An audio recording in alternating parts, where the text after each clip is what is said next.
Cerpen 1, Anak Rajin dan Pohon Pengetahuan. Pagi itu, matahari baru saja menyembul di ufuk timur ketika Sari sudah bersiap-siap dengan seragam putih merahnya yang sudah pudar tapi tetap bersih. Gadis berusia 12 tahun itu tinggal di desa kecil bernama Sukamakmur di kaki Gunung Ciremai. Rumahnya sederhana, dindingnya terbuat dari papan kayu yang sudah lapuk di beberapa bagian. "Sari, sudah sarapan?" tanya ibunya sambil menyiapkan nasi dan telur ceplok seadanya. "Sudah, Bu. Sari berangkat dulu ya," jawab Sari sambil memeluk ibunya. Matanya yang besar dan berbinar selalu menunjukkan semangat yang luar biasa. Sari adalah anak yang sangat rajin. Setiap hari setelah pulang sekolah, ia tidak langsung pulang ke rumah.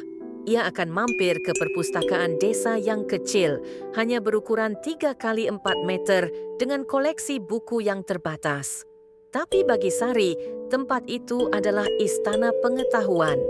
"Selamat siang, Kak Deni," sapa Sari kepada penjaga perpustakaan yang masih kuliah.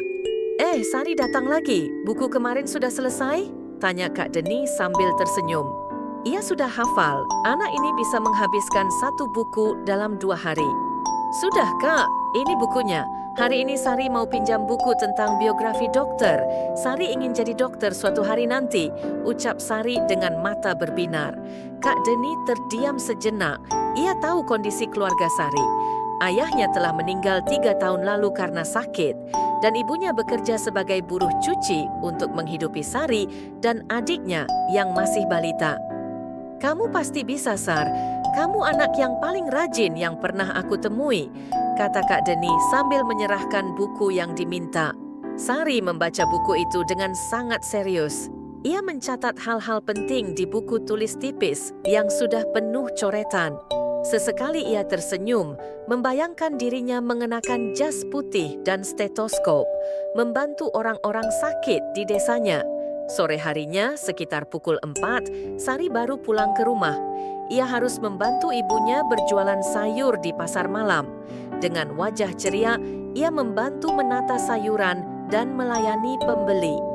"Bu, tadi Sari baca buku tentang Dr. Lee Darmanto. Beliau hebat sekali, Bu.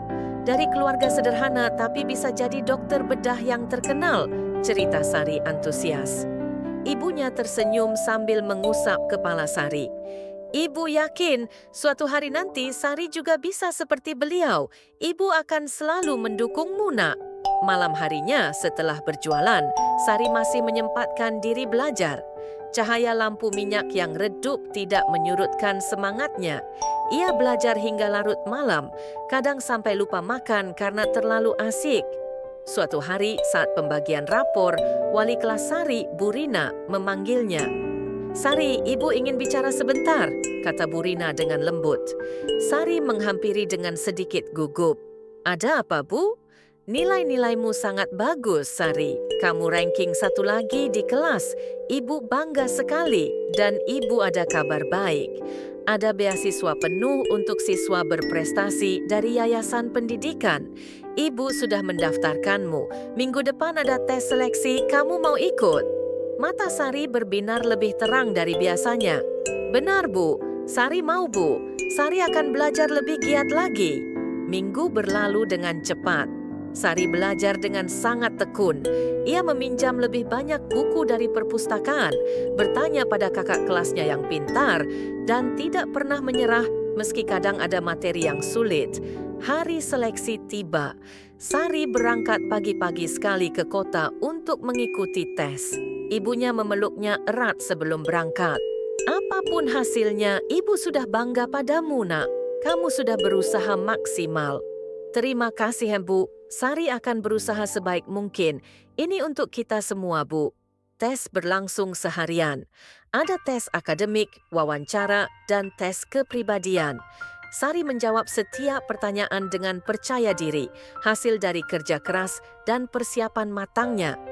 2 minggu kemudian, pengumuman datang. Sari menerima surat dari yayasan. Dengan tangan gemetar, ia membuka amplop itu. Bu, Sari diterima, Bu. Sari dapat beasiswa penuh sampai SMA," teriak Sari sambil berlari memeluk ibunya. Air Air mata keduanya mengalir deras, air mata kebahagiaan. Alhamdulillah nak, ini hasil kerja keras dan doa kita, kata ibunya sambil memeluk erat putrinya.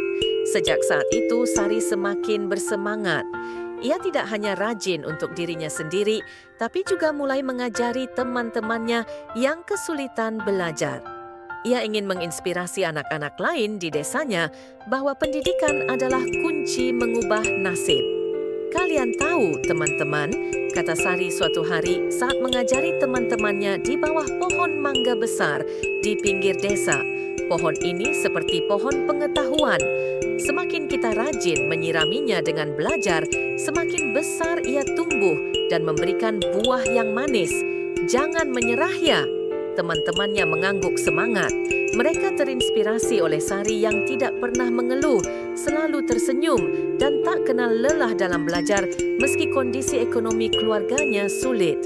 Kak Deni, penjaga perpustakaan, tersenyum melihat Sari dari kejauhan. Anak itu akan jadi orang hebat suatu hari nanti, gumamnya. Dan memang benar. 15 tahun kemudian, Sari menjadi dokter muda yang kembali ke desanya. Ia mendirikan klinik gratis dan perpustakaan yang lebih besar untuk anak-anak desa. Ia tidak pernah lupa dari mana ia berasal dan siapa yang telah membantunya. Ibu, ini semua berkat doa dan dukungan ibu, dan berkat buku-buku di perpustakaan desa yang kecil itu, kata Sari sambil memeluk ibunya yang sudah beruban. Tidak nak, ini semua berkat kerja keras dan ketekunanmu. Ibu hanya mendukung, kamu yang berjuang, balas ibunya dengan bangga. Sari tersenyum. Ia memandang pohon mangga besar tempat ia dulu mengajari teman-temannya. Pohon itu masih berdiri kokoh, seperti pengingat bahwa dengan ketekunan dan kerja keras, mimpi apapun bisa dicapai.